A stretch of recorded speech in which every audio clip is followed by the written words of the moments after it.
Hi there, Evan here at the Chronicle for October 25th, 2019, where the future starts today.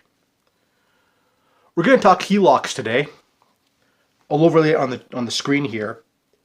Better Dwelling put out their growth rates for August. It showed the fourth consecutive month of deceleration and the slowest rate of growth since July 2018. Now the next thing I'm going to put up here is business loans. I have been mentioning on Twitter for the past few months now, there's been rampant growth in people using their homes to fund their businesses. Well, that fell last month, and the growth rate decelerated down to 15% year over year. Now, they do mention here that this segment is very volatile. I understand that. But remember, unemployment looks like it bottomed back in March of this year. So I'm wondering to myself, again, I have nothing to confirm this yet, but I'm wondering to myself if this deceleration is going to lead to an unemployment spike. Again, keep an eye there. And then personal loans, and more on this. This is something I predicted about 8 months ago would happen. Personal loans up 0.15% on the month, 3% year over year, and the 12-month growth rate has been on the slide since December of 2018.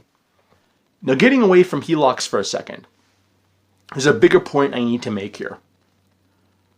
What are the four major pillars for an economy itself? Liquidity, real estate, consumer, manufacturing. Real estate is downstream from liquidity. Real estate is upstream from the consumer. For liquidity, Rick Reeder put out a great chart on this morning. It's total liquidity supplied year over year. And as you can see from this chart, from the end of 2018, it turned negative and has been negative ever since. And as I've always said many times on this channel, rate changes by central banks and easing and or tightening efforts by central banks take 18 to 24 months to filter through the system. Hence, it makes it a leading indicator by 18 to 24 months. And to further illustrate my point about the Canadian housing market being the Canadian economy, take a look here. Capital Economics put this out this morning. It's Canada's Business Outlook survey. And from this chart, first thing we can tell, it has a 3-month lead time to Canadian GDP. And look at when the growth rates in both peaked out. In the middle of 2017, which ironically enough is the peak in Canada's top 2 housing markets. Now going back to HELOCs here, we shouldn't lose sight of the bigger picture. The Canadian housing market was and is the Canadian economy. The US had subprime, Canada has HELOCs. Except for the fact that one housing bubble, Canada's, is way bigger at the peak than the US was. They're really no different. When we see the unwind, this is virtually how it always ends. Let's go through it for a second here. We're starting to see job losses in construction. Then upon us starting to see the slowdown in construction in late 17, early 18, that's when wage growth in Canada peaked. Consumer insolvencies from a declining wealth effect from declining house prices.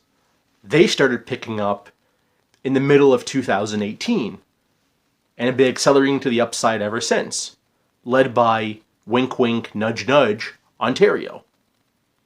What's the biggest city in Ontario? Toronto. There you go. Our unemployment rate is doing that rounded bottom pattern right now and looks like it's starting to work its way higher.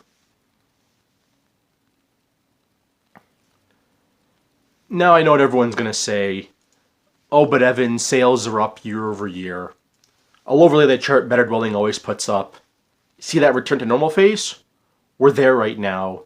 And my response to the sales being up year over year, what's happened in prices? There you go. But anyhow, to put it in closing, when you see all the headlines out there about HELOCs, the housing market, everything else, the moral of what I'm saying is just keep your eye on the bigger prize. That's all I'm going to say.